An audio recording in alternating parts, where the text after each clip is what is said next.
കേരളത്തിൽ വലിയ മുന്നേറ്റം ഈ തെരഞ്ഞെടുപ്പിൽ ബി.ജെ.പി. ഉണ്ടാക്കുമെന്ന് വടകരയിലെ എൻ.ഡി.എ സ്ഥാനാർത്ഥി പ്രഫുൽ കൃഷ്ണൻ പറഞ്ഞു. കേരളത്തിന് ശാപമോക്ഷം ലഭിക്കുന്ന ദിനമാണ് ഇന്ന് എന്നും പ്രഫുൽ കൃഷ്ണൻ പറഞ്ഞു. കടമേരി എൽ.പി. സ്കൂളിൽ വോട്ട് രേഖപ്പെടുത്തിയ ശേഷം മാധ്യമങ്ങളോട് സംസാരിക്കുകയായിരുന്നു സ്ഥാനാർത്ഥി പ്രഫുൽ കൃഷ്ണൻ. രാവിലെ 7 മണിയോടെ കുടുംബസമേതമാണ് പ്രഫുൽ കൃഷ്ണൻ വോട്ട് ചെയ്യാനായി കടമേരി എൽ.പി. സ്കൂളിലെ 29-ാം നമ്പർ ബൂത്തിൽ എത്തിയത്.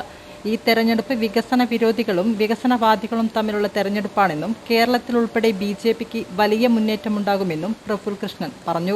ഈ തെരഞ്ഞെടുപ്പ് വികസനവാദികളും വികസന വിരോധികളും തമ്മിലുള്ള തെരഞ്ഞെടുപ്പാണ്. വികസന വിരോധികളും അതുപോലെ അഴിമതിക്കാരുമായിട്ടുള്ള ഇന്ത്യ സഖ്യം, ആ ഇന്ത്യ സഖ്യത്തിനെതിരായിട്ടുള്ള വിധിയെഴുത്താകും ഈ തെരഞ്ഞെടുപ്പ്. വലിയ ഭൂരിപക്ഷത്തോടുകൂടി ഭാരതീയ ജനതാ പാർട്ടി അധികാരത്തിൽ വരും. കേരളത്തിൽ ഉൾപ്പെടെ വലിയ മുന്നേറ്റം ഭാരതീയ ജനതാ പാർട്ടി ഉണ്ടാക്കുമെന്ന് ഉറപ്പാണ്. ഈ രണ്ട് മുന്നണികൾക്കും വോട്ട് ചെയ്താൽ കാര്യമില്ല എന്ന് കേരളത്തിലെ വോട്ടർമാർ തിരിച്ചറിഞ്ഞു കഴിഞ്ഞിരിക്കുകയാണ്.